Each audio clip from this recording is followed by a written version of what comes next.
yeah, so that was really interesting. And then I decided during that time that I wanted to go back to graduate school. I did not want to become a Japanese language teacher forever. And so I took advantage of one of my Expo colleagues' advice to go to Michigan. And there was a anthropologist there, Richard Beardsley, who was a California archaeologist originally, but then went into Japanese anthropology. And so he took me in, and I applied to go back to graduate school. So Koji didn't want to come with me to Michigan, so I left him in Tokyo and flew home. And over the summer went on an excavation in, where was it, Tomahawk, Alberta, and that was my first exposure to real archaeology, having never taken a course in it before. What was that like? Oh, it was great fun. Yeah, wild strawberries on a sand dune under the pine trees. I cannot eat a strawberry now for the memory of those wild strawberries. And yeah, I spent ages excavating a rodent hole. A rodent hole? Yeah, with bones in it. I mean, I had no idea what I was doing. It's a very small person. Yeah. Right. Tiny people. Oh dear. So then you went to Michigan after that? Yeah, I had $400 extra money that I brought back from Japan with me. I bought a little Ford Cortina that was made in England. Talk about prescient. Yeah.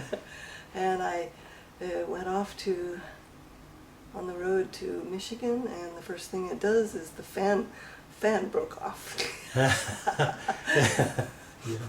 So I'm out in the middle of Nebraska, you know, at this garage, calling my dad in his office, and I says, Pop, you know, I'm stuck out here, and nobody around here has a fan for an English Cortina. And he canceled all his appointments and called everywhere in Denver that they could find a fan replacement. It wasn't the belt. Everybody has fan belts, but this was the actual fan. The blades had broken off. And he got in the car, and he and my mother drove that thing out to Nebraska, 3 hours trip, to deliver it to me. Yeah. Well, I finally made it to Michigan, and I decided, Japanese linguistics, historical linguistics, that sounds really interesting. I might take that course because it might have something to do with archaeology. And so I signed up for this course, and I walk in this room the first day of class, and there was a small table, and there were two people sitting there. There was a guy, a really good-looking guy, and there was this other girl. And so I sit down, and we're sitting there waiting for the teacher to come in, and all of a sudden this guy stands up and goes to the board and says, "Hi, I'm David Hughes." I says, "Oh, yeah." That was the end of me. Yeah. And there it all started. Yeah, that's right. But it's funny because, I mean, it only took us 6 weeks to get together. But the thing that brought us together was a Japanese culture night at Rive Gauche, which was a kind of a community, graduate, community hall at a house where they had activities and stuff. And so we organized a dancing tankobushi. What's that?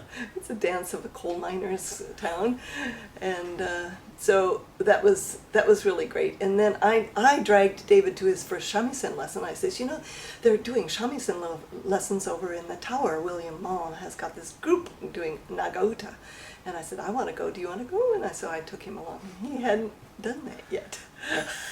He was too busy preparing classes and thinking about his teaching. So we both did Japanese music from that time onwards. Yeah.